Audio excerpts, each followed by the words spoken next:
رسول اللہ صلی اللہ علیہ وسلم باقاعدہ طور پر بعض اوقات قبرستان کے اوپر جا کر دعا کیا کرتے تھے۔ آپ قبرستان میں جائیں اور وہاں جا کر دعا کریں ان کے لیے۔ اللہ کے رسول صلی اللہ علیہ وسلم بقیع میں تشریف لے گئے اور وہاں جا کر آپ نے اہل بقیع کے لیے دعا کی۔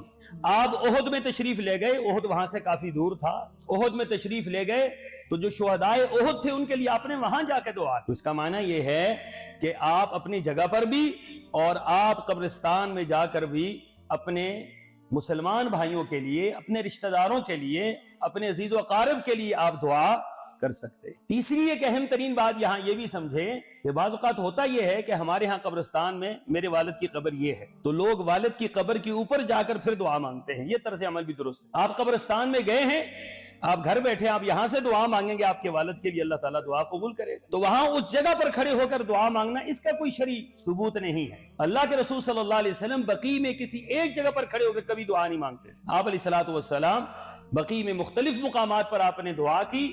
اس کا معنی یہ ہوا کہ قبرستان میں جہاں جگہ ملتی ہے وہاں جائیں اور وہاں جا کر ان کے لیے کیا کریں؟ دعا کر لیں۔ تو یہ دعا قبرستان میں جا کر بھی دعا مانگنا یہ کیا ہے؟ یہ ایصال ثواب کا ذریعہ بھی ہے اور یہ بخشش کا ذریعہ بھی ہے۔